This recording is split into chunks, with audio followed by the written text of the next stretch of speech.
अगर हम बात करें दुनिया की बदलती राजनीति और हथियारों के बाजार में उभरते नए खिलाड़ी की, तो भारत का नाम सबसे ऊपर आता है।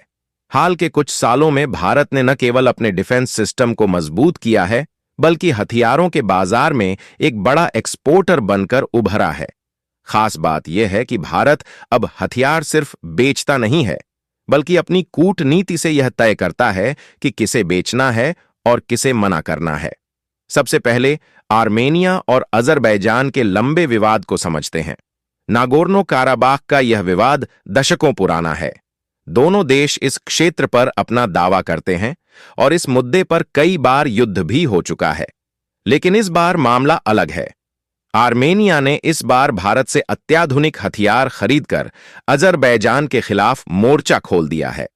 भारत ने Pinaka rocket launcher, multi barrel system और बैलिस्टिक मिसाइल जैसे हथियार आर्मेनिया को दिए हैं, जिनकी ताकत ने अजरबैजान को हिलाकर रख दिया। भारत आज आर्मेनिया का सबसे बड़ा हथियार सप्लायर बन चुका है।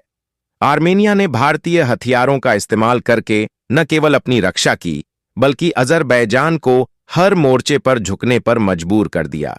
यह भारत के लिए गर्व की बात है कि दुनिया अब भारतीय हथियारों की ताकत देख रही है।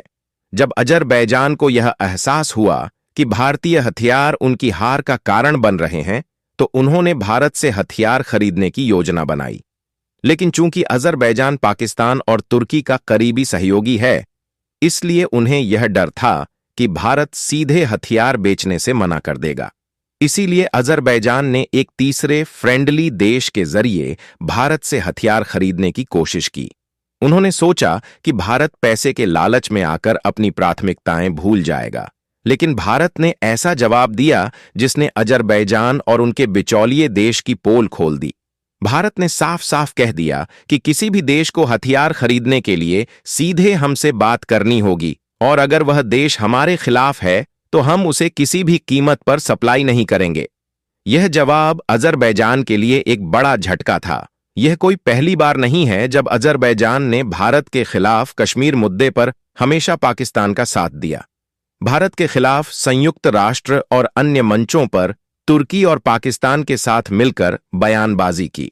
भारत की कूटनीतिक प्राथमिकताओं को हमेशा नजरअंदाज किया। भारत ने इन सब का करारा जवाब देते हुए आर्मेनिया का समर्थन किया और अजरबैजान को यह दिखा दिया कि कूटनीति में भारत अब कमजोर नहीं है। आज भारतीय हथियारों की मांग दुनिया भर में बढ़ रही है। पिनाका रॉकेट लॉन्चर, सटीकता और विध्वंसकारी क्षमता, आकाश मिसाइल सिस्टम, हवा में दुश्मन के विमानों को नष्ट करने की ताकत, बैलिस्टिक मिसाइल, लंबी दूरी तक मार करने वाली घातक तकनीक। इन हथियारों ने साबित कर दिया है कि भारत अब अमेरिका, रूस और फ्रांस जैसे देशों के बराबर खड़ा है। जब भारतीय हथियारों ने आर्मेनिया के पक्ष में युद्ध का पासा पलटा, तो अजरबैजान के पास कुछ भी बचा नहीं। उनके पास तुर्की के एडवांस ड्रोन और पाकिस्तान के फाइटर जेट थे, लेकिन वे भारतीय हथियारों के सामने टिक नहीं पाए। इस पूरे मामले में भारत ने दिखा दिया कि वह सिर्फ पैसे के लिए अपने सिद्धांतों से समझौता नहीं करता। आर्मेनिया, जो हमेशा भारत के समर्थन में खड़ा रहा है, उसे भारत ने बिना किसी झिझक के मदद दी। अजरबैजान, जिसने हर बार भारत का विरोध किया, उसे साफ साफ मना कर दिया। अमेरिका, रूस और यूरोप के देशों ने भी माना है कि भारत का हथियार बाजार में तेजी से उभार किसी चमत्कार से कम नहीं। कई देश अब भारत के साथ हथियार खरीदने के समझौते कर रहे हैं। भारत का लक्ष्य आने वाले समय में $5 बिलियन का हथियार एक्सपोर्ट करना है। भारत अब उन देशों को प्राथमिकता दे रहा है जो उसके हितों के साथ खड़े हैं। अजरबैजान को भारतीय हथियार नहीं मिल पाए, लेकिन इस घटना ने यह साबित कर दिया कि भारत केवल आर्थिक शक्ति नहीं, बल्कि नैतिक और कूटनीतिक ताकत भी है।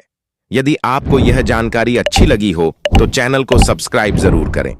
जय हिंद, जय भारत।